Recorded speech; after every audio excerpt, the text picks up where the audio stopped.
30 the Prime Ministers will sign a final treaty none of them have read. They sign a bundle of amendments they cannot even understand. Yesterday the Danish Parliament refused a referendum on a treaty they have not read. They breach the Danish constitution and may be brought for court to have a referendum. Don't read, sign is a cynical moral. All negotiations in the IGC and the Linguistic Lawyers Group have been kept absolutely secret towards many members in this Parliament.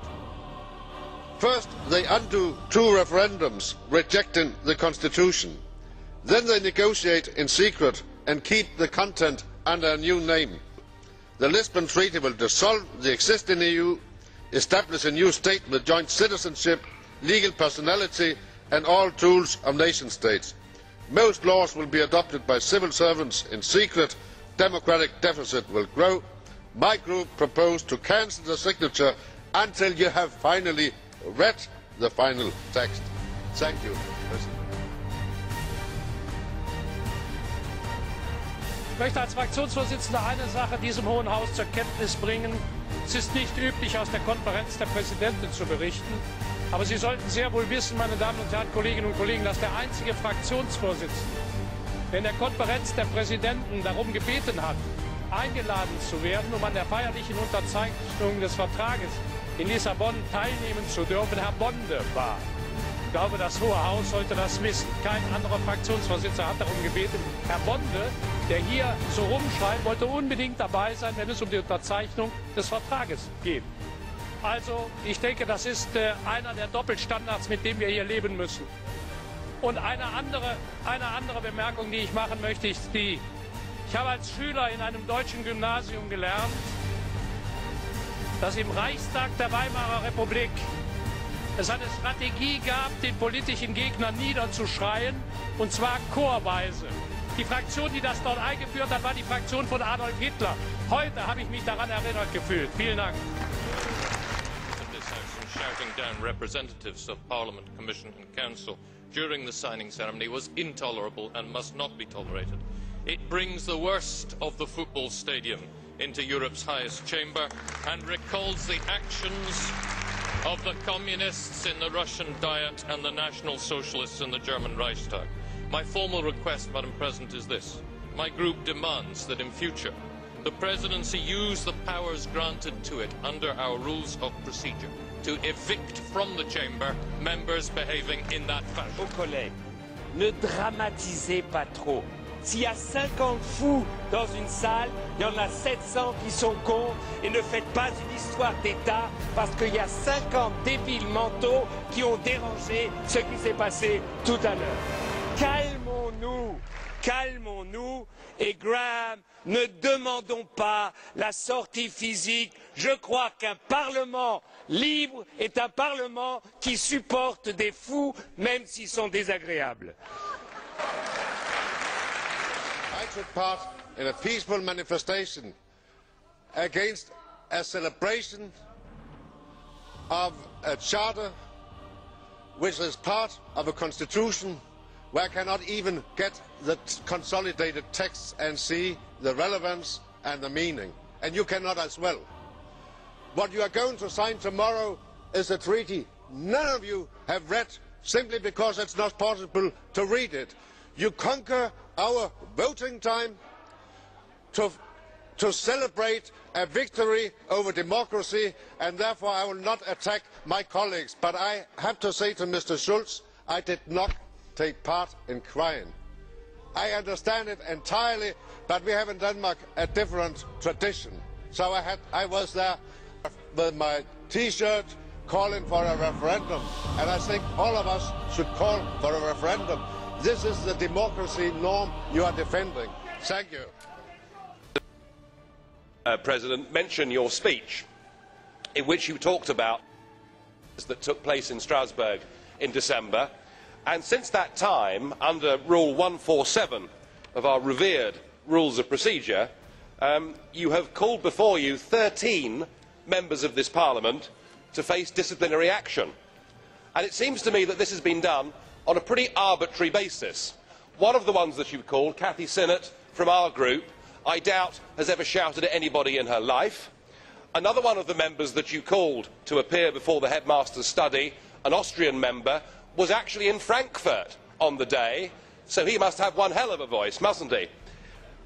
And I ask, why only 13? There were about 80 of us involved in these so-called disturbances.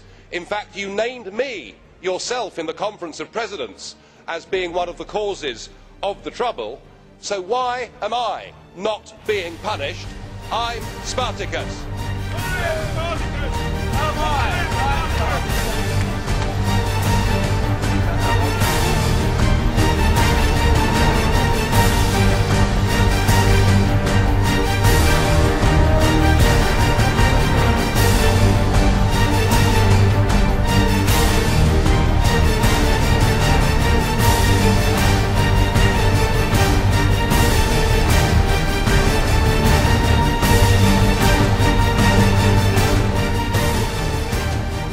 Could it be that the reason you've acted in this arbitrary fashion, tearing up the rule of law, is because you are taking out on us the surrogate contempt you feel for the national electorates who keep voting no on the Lisbon Treaty whenever they're given the opportunity? If I'm wrong, prove me wrong by holding the referendums that you used to support when you thought you could win them. Put the Treaty of Lisbon to the people. Pactio Olisipiensis Sensendae of Rule 19, which puts this House in plain violation of its own regulations. We have now departed from the rule of law and given arbitrary power to the Chair to tear up our rule book and proceed as he sees fit. This is plainly illegal under our own rules. This chamber may be sovereign, but it must nonetheless follow its own rules. This interpretation by the Constitutional Affairs Committee is going to be contested today. It may come before this House in a vote. If we vote in favour collectively, we are voting to abandon the rules under which we proceed. I would almost be tempted to compare it to the Ermächtigungsgesetz of 1933, but I think that would be disproportionate and perhaps a little rude to our President, who is a committed Democrat and a decent man. Let me instead then quote the grandfather of British resistance to totalitarianism, Edmund Burke. They must be worse than blind who cannot see with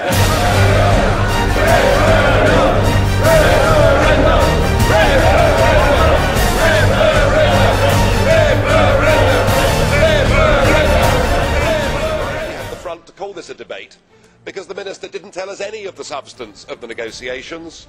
But of course there is no debate, is there? No debate in the national parliaments, no informed opinion in the press, no debate at all. And why? Because this whole treaty is being put together in secret. And that is being done because you don't want to involve the citizens of Europe. You're fearful that the more they find out about your grandiose plans, the more likely they are to vote no. And what's worse still is the downright dishonesty with which this whole process is being pursued. For Angela Merkel, in a letter, to talk about the proposal, to use different terminology without changing the legal substance, I mean, it's Alice through the looking glass stuff, isn't it? It's the twisting of language. It is the deliberate attempt to stop there being free and fair referendums in European countries. It's your plan to act like a bulldozer, just to sweep aside the French referendum result, the Dutch referendum result, to pursue your political goals without taking the people with you.